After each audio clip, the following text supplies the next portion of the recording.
Hello, salut tout le monde. Donc aujourd'hui, nous allons voir une vidéo en ce qui concerne la toute nouvelle version du logiciel Africsoft État comptable et fiscaux, qui est une version qui tourne sur une base de données en SQL Server.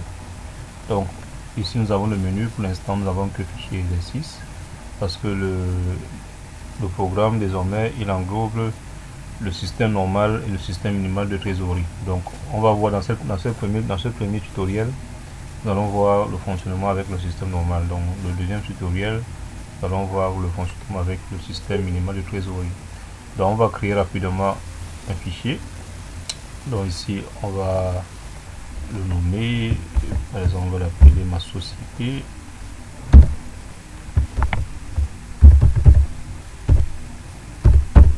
Voilà, et on va le stocker sur le bureau.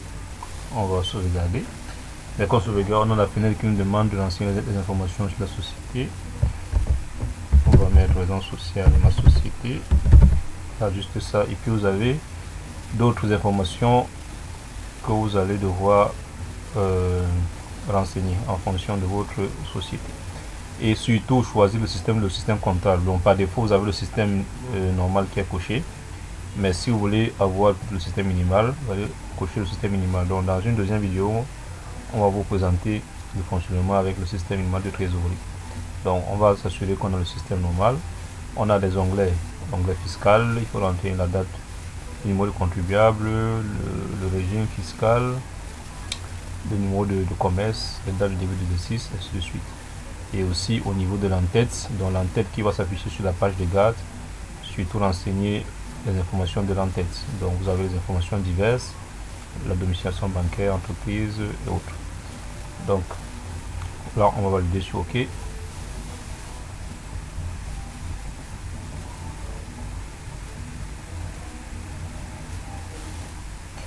là il nous a créé notre fichier. Donc il nous dit le nom du Africsoft État comptable et fiscaux ma société.aecf, donc la société qui est le nom qu'on a donné au fichier, et l'extension donc AECF, et suivi de l'exercice, donc l'exercice par défaut donc on a créé. Donc et là nous avons les menus fichier qui permet de, dans le menu fichier on peut fermer le fichier, on peut modifier les informations sur la société. Donc si on clique là-dessus, vous voyez que mais désormais on peut plus modifier le type de système. Donc une fois qu'il est créé, on peut plus changer le système. Par contre, on peut changer toutes les autres données. Par exemple au niveau des banques, on peut renseigner évidemment les informations. Voilà. Ici aussi au niveau de l'onglet fiscal.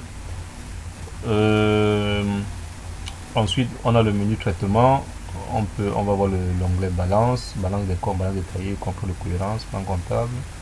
Donc on va rapidement importer une balance de compte. Et le format de la balance des comptes est au format CSV, donc un format qui peut être utilisé soit dans un bloc notes ou dans un Excel. Dans cette fenêtre balance des comptes, on a des boutons, un bouton imprimé qui permet d'imprimer la balance, un bouton importer qui permet d'importer dans la balance, un bouton export qui permet d'exporter la balance dans un format Excel, un bouton analyse pour format qui permet de vérifier si dans la balance vous n'avez pas de comptes supprimés donc par le sysquadar révisé, et un bouton contrôle des écritures qui va faire un contrôle pour savoir si les écritures qui sont en haut de balance, si les mouvements qui sont dans votre balance ont été saisis suivant les normes du sysquadar révisé. Donc on va importer une balance. Ici nous demande évidemment un fichier en CSV. Et ici on a évidemment un fichier en CSV. On va prendre cette balance ici. On va double-cliquer dessus. Et on va patienter quelques instants qui nous intègre la balance et qui nous renseigne les différents tableaux. Donc ici automatiquement il importe la balance, il nous dit balance importée avec succès. On va valider sur OK. Et là vous avez donc la balance qui provient du classeur du fichier CSV qu'on a utilisé tout à l'heure. Donc on l'importe. Et ici vous avez un contrôle au niveau des différents totaux, donc solde N-1, et là je précise que c'est un format de balance à 6 colonnes, donc tel que vous voyez à l'écran. Donc si on décide par exemple de l'imprimer, cette balance ici,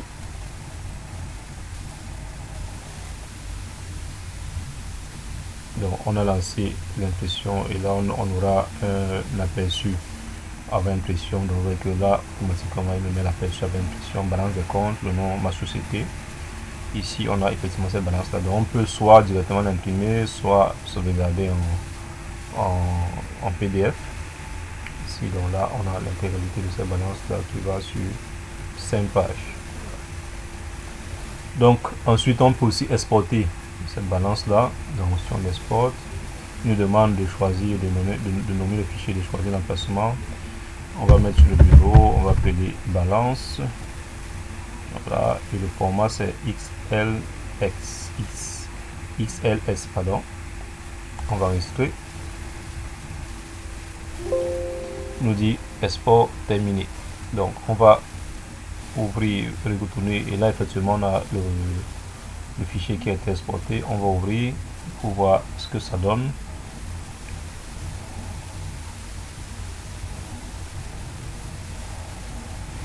Et là effectivement on retrouve donc cette balance qui a été exportée avec la mise en forme, de la même mise en forme qu'on avait tout à l'heure. Il nous a exporté ça dans Excel exactement. Voilà, donc c'est un des avantages de cette nouvelle version. On a également un bouton analyse pro forma qui va vérifier notre balance. S'il y a des comptes supprimés, il va nous les afficher et nous donner le traitement nécessaire. Dans le cas contraire, il mettra simplement fin de l'analyse. Donc on clique analyse pro forma. En fait, il a checké la balance et en fait, il ne trouve aucun compte supprimé par le sysquada révisé. Il nous met directement fin de l'analyse. Donc si jamais il y avait des comptes, il devait les détecter et puis il devait vous donner le traitement comptable nécessaire et puis souligner la ligne en rouge pour vous permettre de voir tous les traitements que vous devez faire par rapport à la nouvelle réforme du sysquada révisé. Donc ensuite, on va cliquer sur OK. Ensuite, nous avons le bouton contrôle des écritures. On va cliquer dessus. Et donc en fait, ce qu'il va faire, c'est qu'il va regarder ici, vous voyez par exemple, il va venir checker les mouvements, par exemple au niveau des dotations aux amortissements. Le compte, en principe, le 68 doit être débité ici. Donc là, il a été débité de 47 millions et il a également été crédité de 23 millions. Donc le crédit, pourquoi il a été crédité, c'est à vous de voir et de rentrer dans votre balance pour savoir, et vous donne ici une information pour dire qu'en fait il y a un déséquilibre au niveau des dotations aux amortissements de 58 333. Donc il faut savoir pourquoi il y a cette incohérence là. Donc ici il me dit que le crédit du compte, le 28 doit être crédité. Donc ici il a été crédité effectivement de 24 millions, mais là il est débité de 58 millions et de 58 000, les 58 000 en fait qui causent en fait ce déséquilibre là. Donc il faut le savoir pourquoi, retourner dans votre journal, dans votre grand livre, regardez pourquoi en fait on a passé ces 58 000 ici. Donc également les provisions, c'est idem. Ici il a trouvé que c'est équilibré. Ici il a trouvé que les reprises des provisions, il y a un déséquilibre de 73 de 7 310 000 ici. Donc parce que le total débit n'est pas égal au total crédit. Au niveau des reprises au niveau des dotations au chef provisionné, donc il n'y a aucun mouvement, ici aucun mouvement. Voilà, ici on a un déséquilibre au niveau des mouvements de stock. On a un déséquilibre, donc ici en fait c'est un contrôle des écritures sur les mouvements de votre balance. Donc ça vous permet donc de checker pour savoir quels sont les manquements et qui peuvent avoir un impact plus tard sur les différents états financiers qu'on veut monter. Donc c'est important déjà que la balance soit bien cohérente et soit bien équilibrée et que la balance respecte les normes en termes de saisie d'écriture. Donc en fait cette option-ci vous permet donc de contrôler les écritures au niveau des mouvements qu'il y a eu au niveau de votre balance. Donc notamment certains éléments qui sont très importants pour le montage de votre liasse fiscale. Donc là c'était au niveau de la balance. Donc je précise que cette balance ici, une fois importée, vous pouvez ajouter un compte ou même supprimer un compte. Donc si vous faites un clic droit, cliquez un nouvel élément, vous avez la possibilité d'ajouter, par exemple je vais ajouter par exemple le 10 14, voilà, je mets n'importe quoi là, et puis ensuite vous pouvez décider de mettre soit un solde N-1, donc qui va arriver soit en débit. Cette case c'est pour le débit, celle-là pour le crédit. également les mouvements, vous pouvez décider de mettre les mouvements. Donc, par exemple, on va mettre en crédit N-1, on va mettre 100 000 juste à titre d'illustration, et en mouvement, on va mettre 200 000. Donc voilà, et on va valider sur OK. Alors, on va remarquer qu'il nous a créé la ligne, donc 10-14 ici. Donc, il a mis effectivement les 100 000 qu'on a mis au crédit N-1, il a mis le mouvement et il a calculé automatiquement le solde à la clôture, donc qui est de 300 000. Donc, vous pouvez également supprimer cette ligne-là, si jamais il y a un souci, parce que c'est venu créer un décalage au niveau des soldes. Voilà, on va la supprimer et là, dès qu'on supprime, les soldes reviennent à la normale. Donc, c'est un des avantages de cette version. Donc, une fois que vous avez importé cette balance-là, elle va vous renseigner automatiquement la plupart des états financiers, tous les états financiers, du moins le bilan. On va observer le bilan.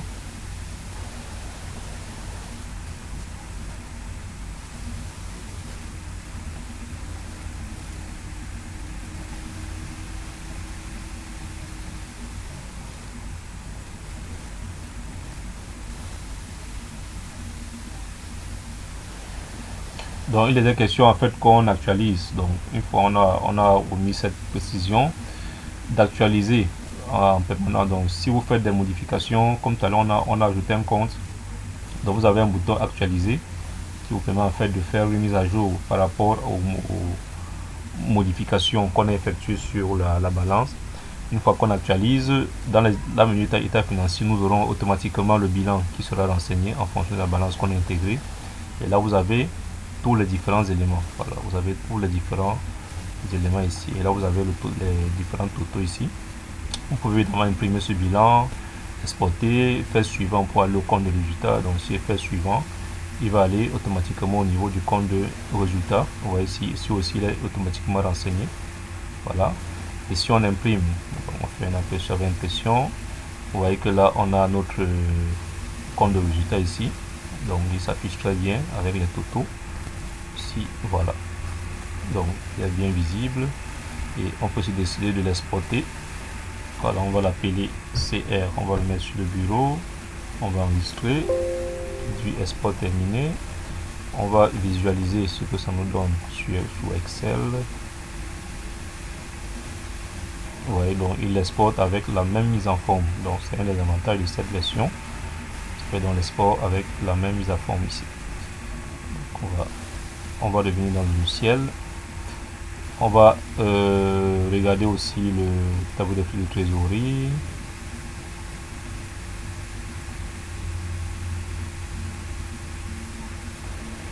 Ouais, donc ici on a notre TFT qui est automatiquement renseigné, même au niveau des décaissements. Si décaissement sur investissement, donc les flux provenant des activités d'investissement. Ici, il va les renseigner en fonction des informations puisées dans votre balance ici.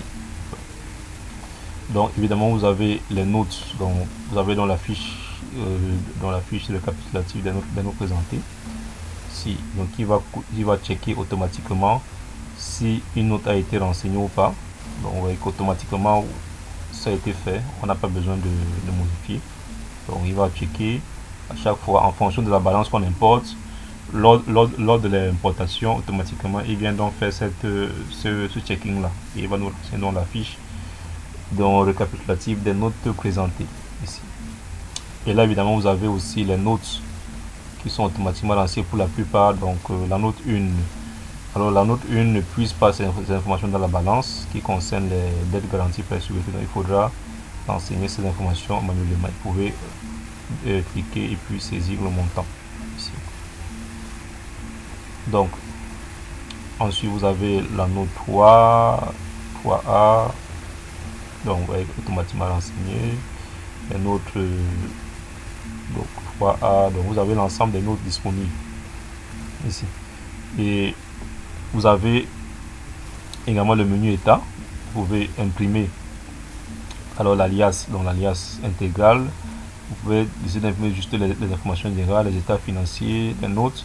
Vous pouvez également faire un export vers Excel de l'alias général, des informations générales, des états financiers, des notes. On va par exemple imprimer les informations générales. Et là, il va nous demander de patienter. Chargement en cours, veuillez patienter, s'il vous plaît.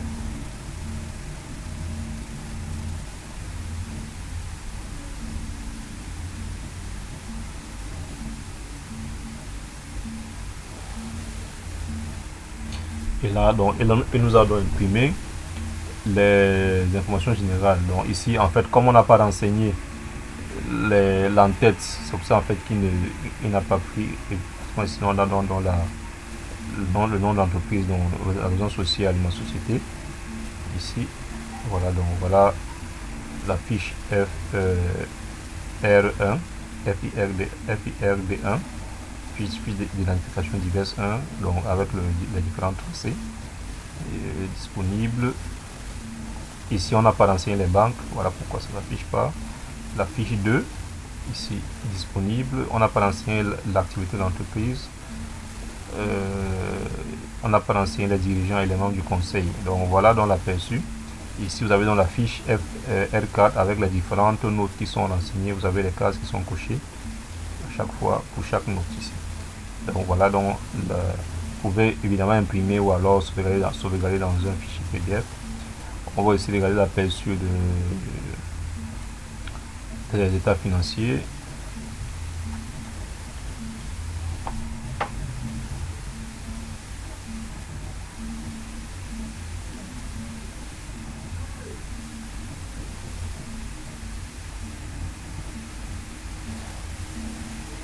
Donc ici, il nous a mis l'état financier, le bilan. On a un bilan qui est visible. Ici, on a le compte de résultat. On peut zoomer. Donc si jamais c'est trop petit, on peut agrandir pour mieux visualiser. On a le TFT ici. Voilà, qui est disponible. Donc voilà, donc et ici vous avez un tableau de bord. Donc actuellement il n'y a pas d'information capacité d'autofinancement. Donc il vous suffit juste de faire de l'actualiser.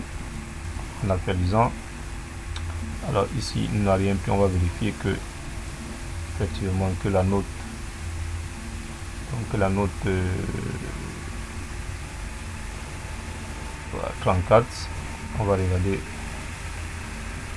l'aperçu avec impression de cette note là. Vous voyez que ici automatiquement donc, il nous a chargé cette note là. On peut agrandir pour mieux voir les valeurs ici. Donc voilà, et on va refermer cette note ici. Donc on va actualiser. En actualisant ici au niveau du tableau de bord, vous avez donc des diagrammes ici qui vont s'afficher. Pour l'exercice N-1, vous avez un diagramme dont l'exercice N, dans la couleur est toute rouge. On a une valeur à l'exercice N. Et à l'exercice N-1, on n'a pas de valeur. C'est pour ça que ça met 0. Et l'exercice N, ça nous met le montant. Donc pareil pour la capacité d'autofinancement global. On a ce diagramme. Le besoin en financement global ici, on a donc deux diagrammes parce qu'on a des données pour l'exercice N et l'exercice N-1. Idem pour la trésorerie nette. Alors la trésorerie nette de l'exercice N, vous voyez qu'à l'exercice N, on est en dessus de 0. Donc on est à 19 141. À l'exercice N-1, on est à moins 66 millions. Vous savez, dans le diagramme, il nous mettra ça en dessous, et ici à l'exercice N, il mettra en dessus. Idem pour le fonds de roulement. On a une comparaison avec l'exercice N et l'exercice N-1, qui sont des indicateurs qui peuvent vous permettre de mieux comprendre quelle est la structure de votre société. Donc voilà, donc de manière globale. Et aussi vous avez l'exercice dans la barre d'outils. Donc l'exercice coché par défaut, lorsque vous créez un nouveau exercice, ce sera l'exercice en cours, donc soit dans le cas d'espèce 2021, on va créer un nouvel exercice. Il nous dit la fonction nouvel exercice permet d'une part d'archiver l'exercice en cours et ensuite de créer un nouvel exercice, et d'autre part de renseigner les valeurs N-1 sur certains états. Donc par exemple ici, on va regarder par exemple au niveau du compte de résultat. On va se rendre compte qu'en fait on n'a pas les valeurs N-1 parce qu'il faut clôturer. En clôturant, il va nous ramener les valeurs qui sont actuellement à N, il va les ramener à N-1. Il faudra maintenant importer donc la balance de l'exercice de l'exercice N. Voilà, puisqu'on va quitter de 2021 à 2022. Donc c'est la même chose pour certaines notes. Par exemple, je prends la note 21. Donc à partir de la note 20, vous voyez qu'ici on a que les données N, on n'a pas N-1. Donc c'est la clôture qui va permettre de venir renseigner donc les valeurs se trouvent à l'exercice N-1. Alors j'allais oublier quelque chose avant la clôture, c'est que vous avez aussi dans le menu traitement, vous avez le contrôle de cohérence ici, donc qui va vous donner une cohérence par rapport à votre DSF. Vous voyez que tout ce qui est en rouge, c'est pas bon. Tout ce qui est en rouge, c'est des comptes, c'est des cohérences qui sont pas bonnes du tout. Donc il faudra revenir là-dessus et puis vérifier là où ça pose problème. Et vous avez donc des montants qui posent problème, où il y a une différence ici en fait. Donc par rapport à la balance que vous importez, vous aurez donc soit une cohérence qui est totalement OK, soit des cases rouges et qui vous indiquant des montants qu'il faut corriger. Par exemple ici il nous a dit qu'il y a un différent de 2 650 000 qu'il faut modifier. Voilà, et vous pouvez après imprimer ce tableau de cohérence là. Vous voyez qu'en impression il va vous sortir effectivement avec les différentes légendes. Donc tout ce qui sera en vert c'est bon, mais par contre tout ce qui sera en rouge il faudra revenir là-dessus et puis checker en fonction, il vous dit en fonction des manquements qui sont observés dans le contrôle de cohérence. Vraiment un outil assez pardon, un outil assez complet, voilà, qui vous permet de montrer votre et ici vous avez en fonction du système que vous avez choisi lors de la création du fichier, il vous mettrait ici en bas. Là on a choisi le système normal. Si on avait choisi le système minimal, il allait mettre le système minimal de trésorerie ici. Donc ensuite on va donc clôturer l'exercice. Il nous demande de saisir, donc il nous propose par défaut l'année suivante, puisque actuellement l'année en cours c'est 2021. Il va nous proposer donc l'année suivante lorsqu'on va faire la clôture. Donc on va dire 2022, donc du 1er janvier 2022 au 30 décembre 2022. On va aller sur OK. Il nous demande de confirmer si on veut confirmer la création de l'exercice 2022 ou non. On va confirmer. Et là en fait il est passé à 2022. Alors si on regarde par exemple au niveau du bilan, tout à l'heure on avait un bilan qui était renseigné. Maintenant on a un bilan dont les valeurs sont à 0. Donc là en fait il attend encore qu'on importe une nouvelle la balance de l'exercice 2022 pour nous renseigner le bilan. Par contre au niveau du compte de résultats, ce qu'on va remarquer, tout à l'heure on avait les valeurs à la colonne N ici. Il a fait quoi? Il a déplacé ces valeurs, il a placé à l'exercice N-1. Maintenant il attend qu'on importe dans la balance de l'exercice N pour qu'il vienne encore remplir la colonne de l'exercice N. Donc dans ce cas on aura, donc si on importe la balance, une nouvelle balance, dans ce cas on aura dans les deux colonnes renseignées. Donc on aura la colonne N renseignée, la colonne N-1 renseignée. Donc c'est la clôture qui vous permet en fait, idem pour le TFT, donc c'est la clôture qui vous permet en fait de renseigner, comme dit le message lors de la création de l'exercice, de renseigner la colonne N-1 sur certains états.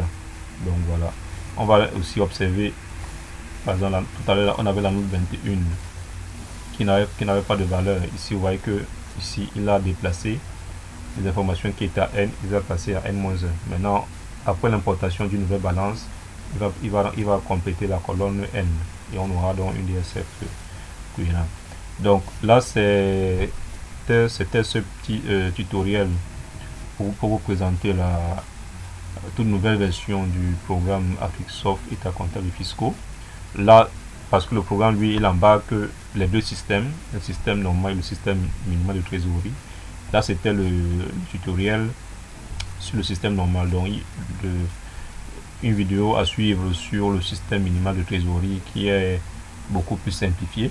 Voilà, donc et vous pouvez décider de travailler sur les deux systèmes. Donc en fait je veux dire qu'à la création vous décidez en fait de quel est le système que vous voulez pour votre fichier. Donc sauf que lorsque vous aurez créé, choisi le fichier, une fois que le fichier est créé, il n'est plus donc possible de changer le système. Donc il faut donc choisir à la création quel est le système qu'on veut avoir.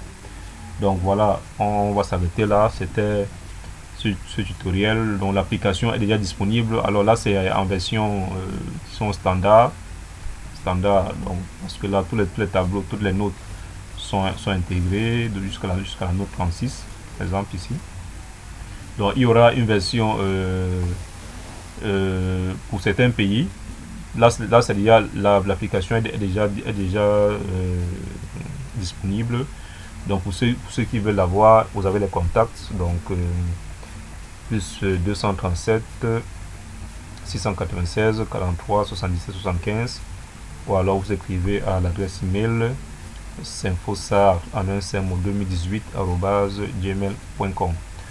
Donc il y aura pour certains pays des tableaux fiscaux spécifiques à ces différents pays là, et donc d'autres vidéos vont suivre uniquement pour expliquer la partie fiscale. Donc là c'est la version standard. Pour les pays qui ne gèrent pas, qui ont de manière spécifique, qui n'intègrent pas les tableaux fiscaux dans la DSF, peuvent déjà se procurer de l'outil et puis fonctionner. Voilà. Donc je vous remercie et à très bientôt pour la vidéo qui va concerner le système minimal de trésorerie.